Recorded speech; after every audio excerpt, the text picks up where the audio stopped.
झारखंड की राजधानी रांची में 2 दिन तक मिले करोड़ों कैश के हारे में अब आप देख और सुन ही चुके हैं, मगर आज हम आपको झारखंड सरकार के उस विकास मॉडल के बारे में भी बताने जा रहे हैं जिसके जरिए करप्शन का पहाड़ खड़ा हुआ।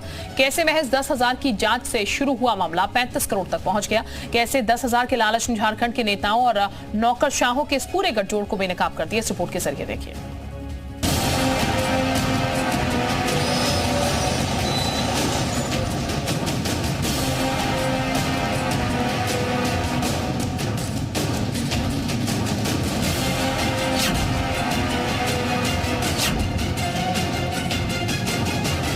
कमरे के फर्श पर पड़ी 500-500 के नोटों की ये गड्डियां जिसने भी देखी उसकी आंखें फटी की फटी रह गई।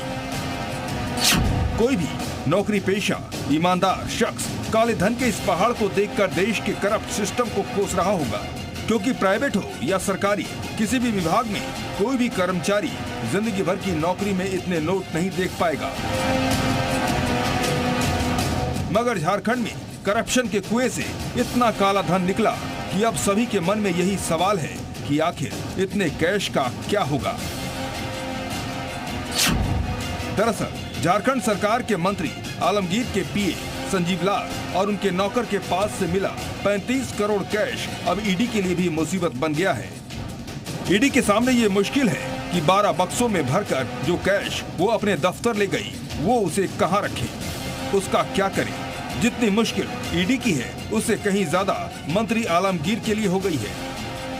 सियासी गलियारों में कल से खबर चल रही है कि मंत्री आलमगीर को झारखंड की चंपई सरकार कैबिनेट से बाहर कर सकती है, क्योंकि करप्शन के आरोपों से घिरे आलमगीर के कारण सूबे की चंपई सरकार बैकफुट पर आ गई है। इस बीच काले धन के कैश लोक पर बेहद हैरान करने वाला खुलासा हुआ। बताया जा रहा है कि जहांगीर आलम के घर से मिले 35 करोड़ कैश का कनेक्शन 10,000 के कमीशन से जुड़ा है। जी हां, महज टेंडर के बदले कमीशन का ये गोरख धंधा शायद यूं ही जारी रहता अगर एक जूनियर इंजीनियर ने लालच नहीं किया होता।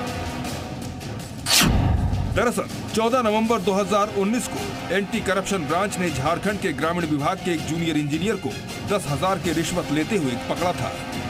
ये पैसे एक टेंडर का बिल पास करने के एवज में रिश्वत के तौर पर मांगा गया था। एंटी करप्शन की टीम ने जूनियर इंजीनियर को गिरफ्तार कर उसे घर में रेड मारी। घर की पहली मंजिल पर आलोक रंजन नाम का शख्स किराए पर रहता था। उसके कमरे में एंटी करप्शन ब्रांच को 2 करोड़ 67 लाख रुपए मिले। पूछताछ में पता चला कि आलोक रंजन ग्रामीण विभाग में इंजीनियर वीरेंद्र कुमार का भाई है और कमरे से बरामद करोड़ों रुपए वीरेंद्र कुमार के ही हैं। आपको बता दें कि वीरेंद्र राम वही शख्स है जिसका कनेक्शन आलमगीर के सचिव संजीव लाल और उसके नौकर जहांगीर के घर मिले 35 करोड़ रुपए से जुड़ा था। वीरेंद्र राम पर ग्रामीण इलाकों में सड़क निर्माण के टेंडर के बदले कमीशन लेने और उसे अफसरों से लेकर नेताओं तक बांटने का आरोप था, जिसकी जांच करते करते ईडी की टीम संजीव लाल और जहांगीर तक पहुंची, जहां से नोटों के इस खादान का पता चला और कमीशन के रैकेट के पूरे सिंडिकेट का खुलासा हुआ। रांची से तनय खंडेलवाल और दिल्ली से प्रमोद शर्मा के साथ ब्यूरो रिपोर्ट जी मीडिया।